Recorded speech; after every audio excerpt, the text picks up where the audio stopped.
Special emergency episode of the Locked On Steelers podcast. I'm your host, Chris Carter. The Steelers have hired Arthur Smith, former Falcons head coach, to be their offensive coordinator. Arthur Smith coming to the Pittsburgh Steelers after 3 years with the Falcons, 7-10 each of those years, but of course was also the Titans offensive coordinator for the 2 years before that. And this comes a day after Art Rooney said, well, it's going to be sooner rather than later. Well, I guess he meant really sooner rather than later. So this is an initial reaction video. I have my full episode where we talk about it with a guest and go over all the things. I have my pros and cons to this hire, and as anyone should. Arthur Smith was a good offensive coordinator for Tennessee, but a bad head coach for the Atlanta Falcons. In Atlanta, the scoring offenses ranked 26th, 15th, and 26th. And it was in 2022, that year where they ranked in the middle part of the league, was fueled by a strong run game that was third in yards, fourth in yards per attempt. So very much the style of offense that he kind of had in Tennessee, just not with Derrick Henry and the weapons that they had there. But he didn't make the offense go with Bijan Robinson, Kyle Pitts, Drake London. They had weapons there, and anyone who watched the Falcons thought that they were not being used in the right ways. Kyle Pitts finished his time in Atlanta with just one season with over 1,000 yards, never had more than 3 touchdowns in a year. And this is a guy who came into the league. Everyone thought he was going to be be the next super tight end, the next Travis Kelce or Rob Gronkowski or whatever, and he hasn't been that. And Arthur Smith is part of the blame there because he wasn't getting him the kind of look that you wanted there. And those are legit concerns. Arthur Smith's resume is not squeaky clean. If it was, he would not be out of a job right now. That's part of bringing in guys. However, it is important to acknowledge the difference of roles between coordinators and head coaches. We all know there are plenty of examples of guys who are good and even great coordinators that don't make for good or even average head coaches. And even assistants can be good to great and not be good head coaches. The Steelers are living proof of this. Like if you're sitting there saying, well, he wasn't a good head coach in Atlanta and things didn't work out for that offense there, so obviously it's not going to work out in Pittsburgh. And maybe you're right. Maybe it ends up that way. But it's not a guaranteed thing. You know why? Because the Steelers have literally done this before. Todd Haley, when he was hired from the Chiefs, was brought in, was a meh head coach, had a little bit of success, never really caught on, got fired. Came to Pittsburgh as the offensive coordinator, revitalized the offense, made it a top 10 offense, got Ben Roethlisberger statistically the best years of his career, as far as passing numbers wise. Also, I'd say extended his career because he coached him to stop holding on to the ball for so long and getting the ball out on time and doing those things. Mike Munchak is another example. You look at him as an offensive line coach for Steelers, was highly successful. As a head coach, not good for the Tennessee Titans. Heck, don't look at the Steelers. Look at the Chiefs right now. They're in the Super Bowl with a defensive coordinator that some people are saying is the best in the NFL, is Steve Spagnuolo. If you had said that about Steve Spagnuolo maybe like 7 years ago, no one would have believed you. He was a terrible head coach. When you go back, and he had 9 years between being a head coach and a defensive coordinator. In just, I think, 2 of those years, they had his top 10 scoring defense in those 9 seasons. Also, when he was a head coach, they were like 1-15, 4-12. Like they were terrible in those years. And even as a defensive coordinator, it wasn't elite there. But then when he joined the Chiefs, they've been a top 10 scoring defense in 4 out of their last 5 years. Heck, look back at the Steelers. Dick LeBeau is the perfect example. Was a great defensive coordinator in Pittsburgh. Went to be a head coach. Terrible. Didn't work. Came back to Pittsburgh. Was a great defensive coordinator again. Hall of Fame coordinator. Maybe the best that I've seen in my lifetime as far as a defensive guy. So let's keep that in the bank here when we're talking about Arthur Smith and we're saying you're trying to account for his head coaching experience should outweigh his offensive coordinator experience when saying what's good and what's bad. But let's take a closer look at what was good for Tennessee. When he was Tennessee, again, these are 2019 and 2020 when he did this.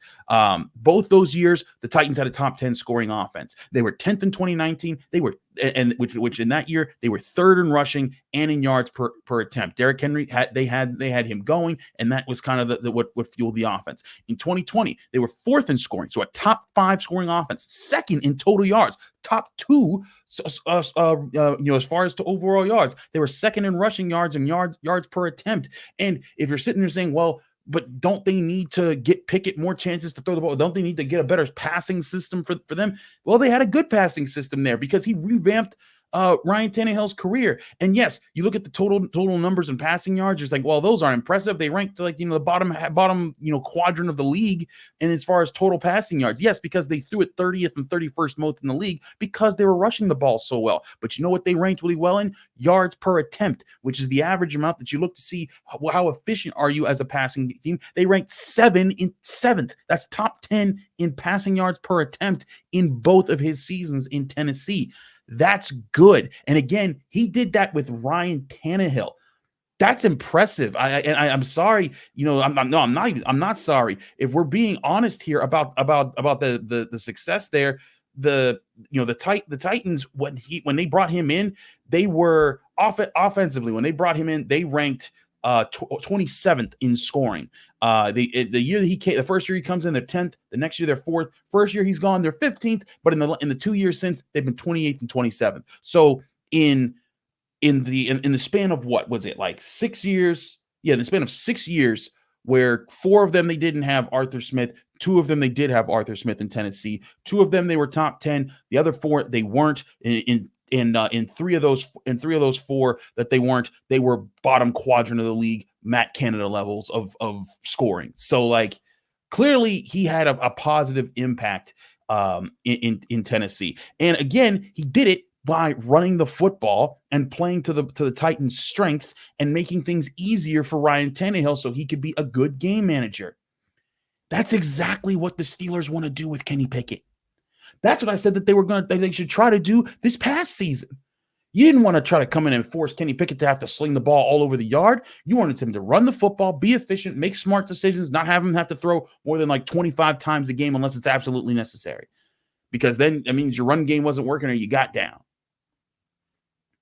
You don't want to create a pass-happy offense right now for the Steelers. You have weapons. Find ways to use those weapons, but find ways to use them efficiently. Go back and look at the yards per catch numbers for A.J. Brown and some of those Titans receivers back then. They were pretty high. Why? Because they were a deep passing offense. They used play action to open up different parts of the field because they were so good at running the football.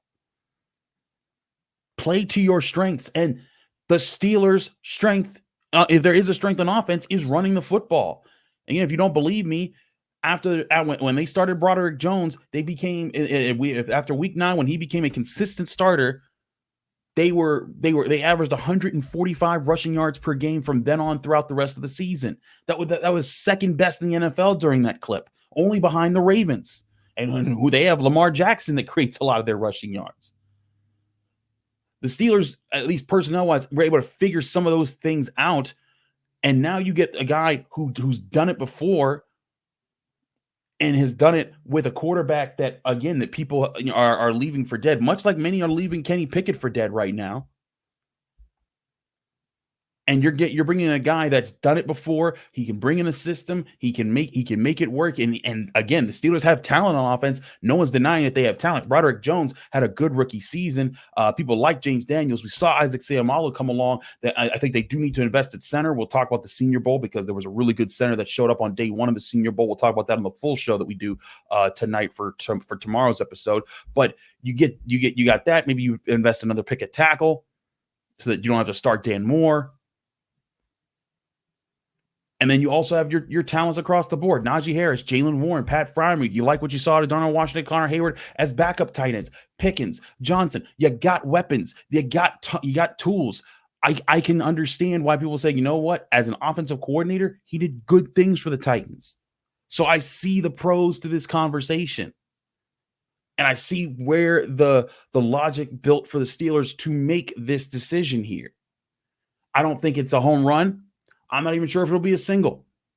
But I do know this, that there are legitimate reasons to hiring Arthur Smith, and it fits the style and the roster that the Steelers have now. I also think it fits the kind of team that Andy Weidel, who works in the front office right next to Omar Khan, I think this very much fits the style of offense that Andy Weidel wants to build for the Steelers personnel-wise. Because as we know for the Eagles, he built up some rough, tough groups that are able to control the line of scrimmage. That's what the Steelers want to be. That's what they're going to try to be in this upcoming year. And I think that's where Arthur Smith's going to bring in there. I want to talk more about Arthur Smith in a sec here because there's other aspects of this that I think we need to address, that you're going to hear certain talking points, and you're going to be like, wait, where is that coming from?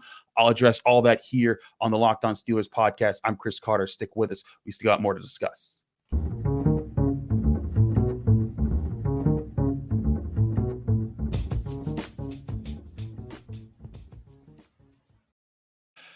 Back here on the Locked On Steelers podcast, I'm your host, Chris Carter, bringing you your daily dose on all things Pittsburgh Steelers. We're talking about the Arthur Smith hire in an emergency episode so that we can get, just some quick thoughts out there. Again, I'll have a full conversation about this on the full episode for tomorrow. But I just want to be honest with y'all for a second here. There's no guarantee that Smith is going to work. I'm not saying that. I'm not saying that you're going to get the Falcons version of him or the Titans version of him. I think that there's merits, there's pros, and there's cons. But if you look at the whole picture, and with those pros and those cons, the pros lean on him working as a successful offensive coordinator, which he was. There is no doubting or disputing he was a good offensive coordinator for the Tennessee Titans.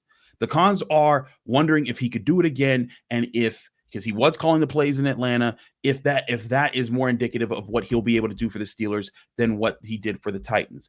That's a legitimate question, but it's not a definitive, yes, that's what it's going to be, just as much as it's not a definitive that he's going to rekindle what he did in Tennessee with the Steelers' current players.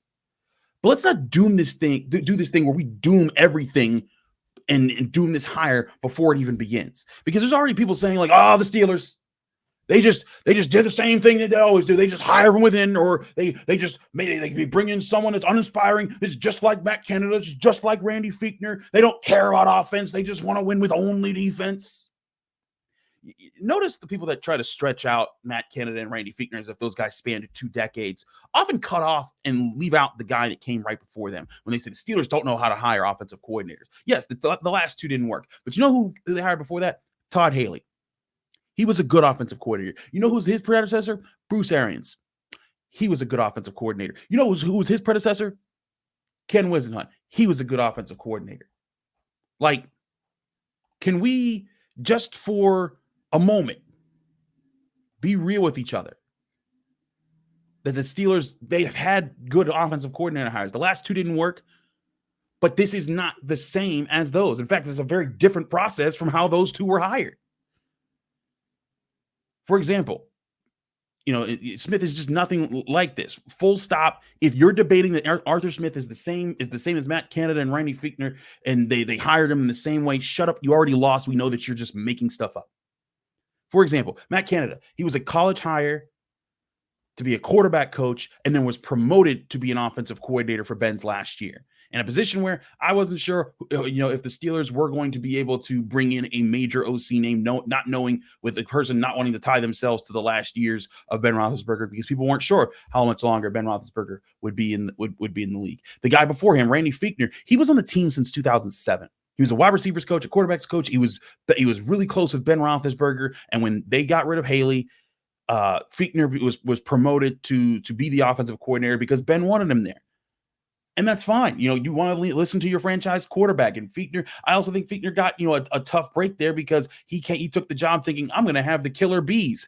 And within a year's time, Antonio Brown went crazy and left the team. Le'Veon Bell demanded more money, didn't even show up, left the team. Ben Roethlisberger's arm got thrown out. So Randy Fichtner, I thought, always got a raw deal in Pittsburgh. But even so, those are completely different processes. Those are the hires from within. This is nothing like Arthur Smith, who has a successful track record as an offensive coordinator. And before he was even hired as the head coach, many people were interviewing him. He was a hot candidate on the market after his time at Tennessee. People liked what they saw there. He just didn't have success as a head coach. And again, that doesn't mean that a guy can't be a good coordinator in the NFL. Again, Spagnuolo for the Chiefs, Haley for the Steelers, Munchak as a position coach for the Steelers, LeBeau for the Steelers. You can go down the line. There's plenty of coordinators who've been good to even great, maybe even Hall of Fame level coordinators who weren't good head coaches. It's a different job. You have to be a CEO on top of calling your shots, on top of calling the plays, on top of designing things. There's so many things that play into that. And Todd Haley even said when he wanted to when he came back to the Steelers, he's like, you know what? I kind of wanted to just be an offensive coordinator and just run the offense because that allowed me to just kind of do my thing there. And maybe that's what Arthur Smith needs. Maybe that's what he needs to do to get back on, get back on his feet and to do the right thing and set the Steelers up with some success there. But again, don't compare this to just promoting guys from within the last 2 times, and don't act like that's the only thing the Steelers have ever done. The recency bias is crazy. In the last 5 years, he's either been an offensive coordinator or a head coach somewhere else. The biggest thing that this Steelers team needed was a person who could play to the Steelers' strengths and organize the offense to move in the direction and to play to those strengths in games. Last year, again, once Broderick Jones became a starter, they averaged over 145 rushing yards per game. That was second best in the NFL during that clip. If they invest this year at center and offensive tackle, and they are more pointed in their attack, they're more organized. I think that when they come at things in a stronger way, I think that Arthur Smith, he's shown he can do those things. This offense can be so much better. You can get a better rushing attack. You can get a more efficient passing attack. And then that more efficient passing attack is one that won't have to put too much pressure on Kenny Pickett to have to sling the ball over the yard and lets him find his feet in the NFL. And then you can go and see, okay, what is Kenny Pickett after these next couple years or however long Arthur Smith's contract will be? Because if he succeeds, great, then you have something in him and you can keep him along for a ride. If he doesn't, well, go out and find your big gun at quarterback. But I think right now, this year, this move solidifies to me they're not going to try to make some big play for a trade up way high in the draft class and get some big name quarterback. They're not going to try and make a big trade to get a Justin Fields or something like that. They're probably going to keep Kenny Pickett. They're going to try to re-sign Mason Rudolph. They're going to probably try to bring in another vet, maybe draft a low to middle round quarterback in this draft class. Rolling with that, see who's the best game manager quarterback that can work with the weapons and the offensive line the Steelers build this year, and that'll be their offense next year. And that doesn't mean that it will be a dooming offense. There's a chance that could be a very efficient offense. And again, this is still a defensive team that should be that could lead the Steelers to a lot of wins with an efficient offense. And if you're sitting there saying, "Well, wait a second, Chris, yeah, sure, he had success. Arthur Smith had success with the Titans, but the Titans didn't do anything in those years. They didn't win a Super Bowl. They made it to the conference championship and lost to the Chiefs in 2019, and in 2020 they lost in the first round to the Ravens. So maybe their offense and styles didn't work there. But you know what they didn't have in those years, in 2019 and 2020? An elite defense. Neither of those years were they top 10. In fact, they ranked 24th in scoring in 2020, 28th in yards, and 21st in yards in 2019. They were 12th in points in 2019. But if you look at the Steelers, in 4 of the last 5 years, they have been a top 10 scoring defense. 4 of the last 5. Including both of the years with Terrell Austin. So if you pair an efficient offense, even just at the levels of what the Titans did back in the 2 years that Arthur Smith was with them, with the defense that they've been producing of late, that is a very formidable football team. So I get it.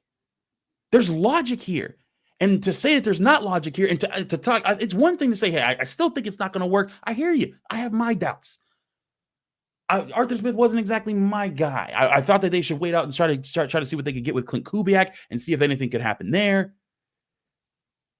But I'm also not going to knock and say this is a dumb hire without any, when I can see the logic behind these things. And if you're saying that it's a dumb hire and not acknowledging the obvious logic that's here, the building blocks that are in place, you're not trying to have an honest conversation. You're just trying to be cynical for the point of being cynical. You're not being realistic. You're just mad at the world. And you know what? Go do that somewhere else. I don't do that here.